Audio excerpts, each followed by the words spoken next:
In the 6 months since Josh was convicted on CP charges, his family has come no closer to accepting the fact that he's a predatory monster who deserves to be locked up for a very, very long time.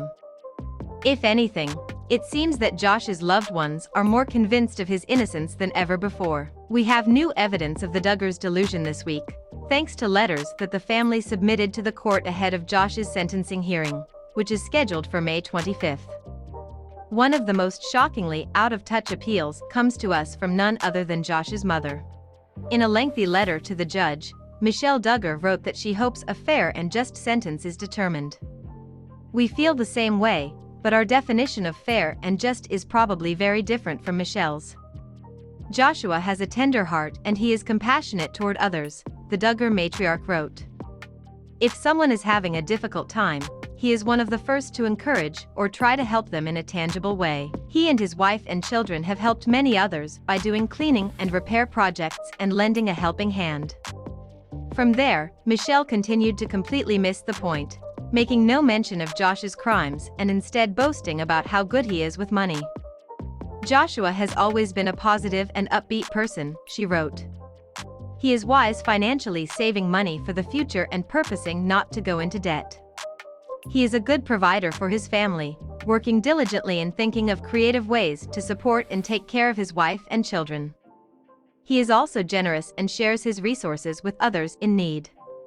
Yes, the Duggars teach their kids that debt is some sort of trick that the devil plays on sinful people. During all those lessons about credit scores, they probably should have paused here and there to remind their kids not to become sexual predators.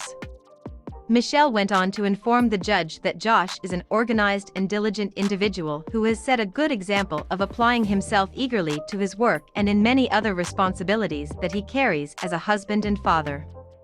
She says that Josh and his 7 kids have built forts, learned how to work on bicycles and other vehicles, gone camping, hiked, fished, and played countless games and sports together. Yes, the Duggars don't seem to grasp the severity of Josh's crimes. Either that, or they're still in denial about the fact that he committed said crimes, which he 100% did. Michelle, of course, was not alone in her efforts to convince the judge that Josh is just a misunderstood guy. Anna Duggar also wrote a letter on the predator's behalf, and she's just as delusional as her mother-in-law. Joshua sees the best in people and is willing to walk alongside them to help make their dreams a reality, she wrote. I ask that you consider reuniting us as a family again soon. Yeah, if you were one of the people who were hoping that there was some truth to the rumors that Anna is finally considering divorcing Josh, well then we hate to be the ones to disappoint you. An insider tells In Touch that Anna is disappointed in Josh, but has every intention of sticking by his side. Anna has put up with a lot with Josh, but she truly believes in him, her faith and redemption. She thought he would turn his life around. That's a core belief she shares with the Duggars and her religion, the source says. Ultimately, Josh failed her. He completely turned her life and that of their children's life upside down. But she's not ready to walk away. Yes, it seems that Anna was a little bummed to learn that she married one of the worst people on the planet, but she's not gonna let a little thing like that interfere with an otherwise solid fundy marriage.